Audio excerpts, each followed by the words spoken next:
and tell us what your reflections are.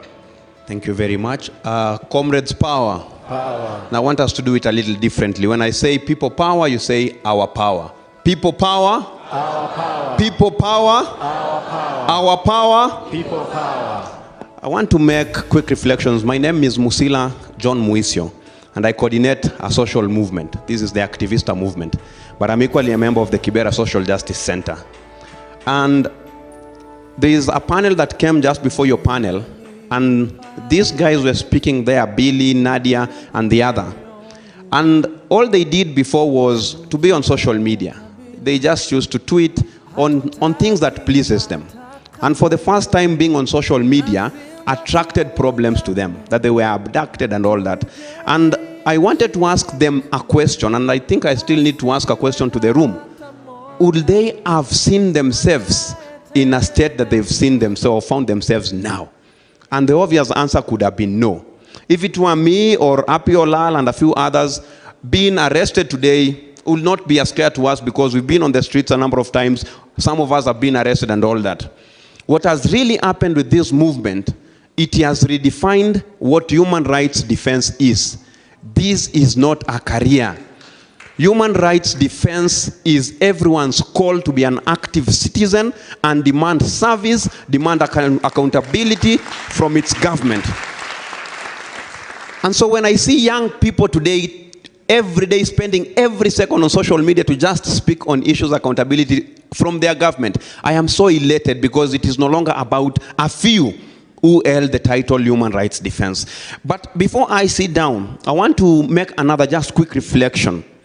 You've seen just the other day that the opposition joined the president to try and protect their interest.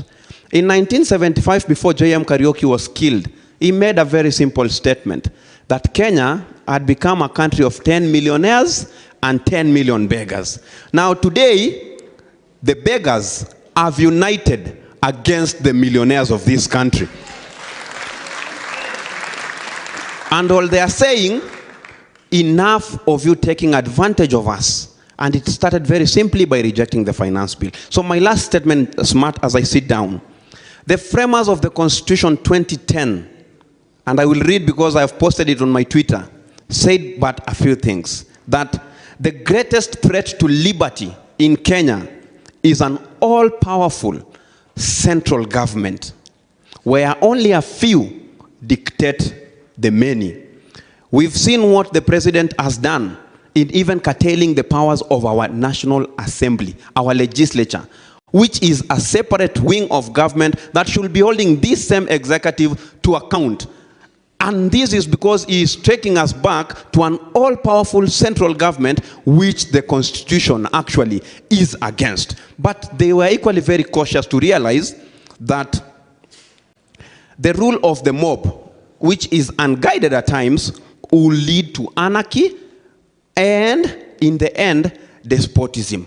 I know as a country that respects its constitution, we wouldn't want to get there. So as we've been pushing, we are equally very cautious not to allow anyone an excuse to say, I turned this country into a military state because the mob did not want to be guided. I turned this country into a dictatorship because the mob insisted into it. So we are pushing, demanding for good governance, demanding for accountability. We are not relenting because, as always, people power is greater than the people in power. Thank you very much. Thank you.